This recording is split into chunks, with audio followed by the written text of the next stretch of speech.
think one issue that oftentimes comes up too is the money and is the time spent worth it? Is it worth it for an artist to try to assert that, or is it going to be so nearly impossible to prove that it's not worth someone's time or money?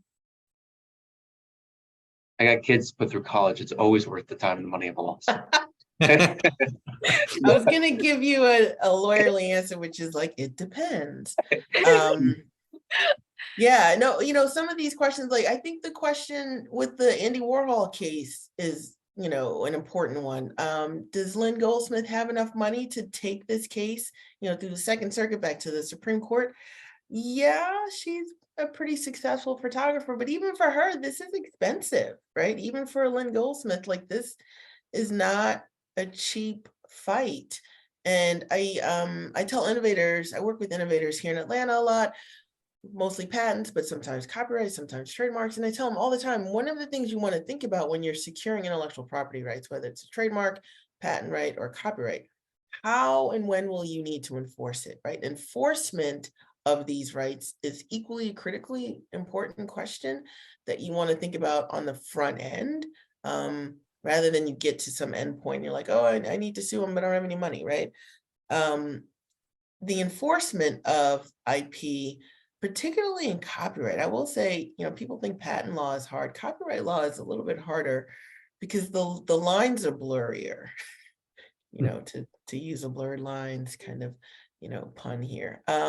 Yeah, there's lots more you can argue, which means you need really skillful lawyers like Michael and his team.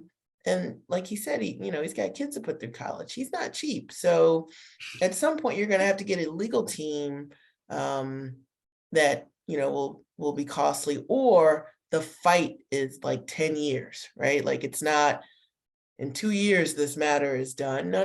They're going to appeal. They're going to win. You might lose, and you want to appeal that again. And it's a long fight. So you've got to have the stamina and the resources to stay in the fight. Yeah, these cases, they're just expensive. The lawyers are expensive. Sorry. The experts are definitely expensive.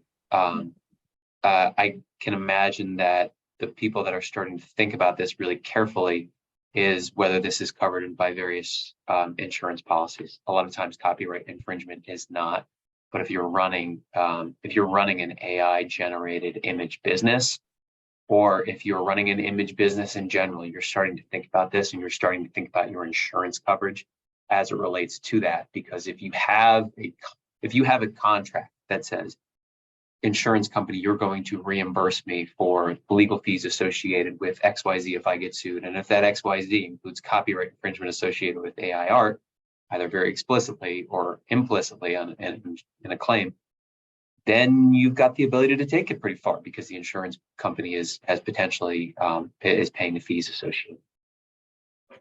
It's very, very interesting.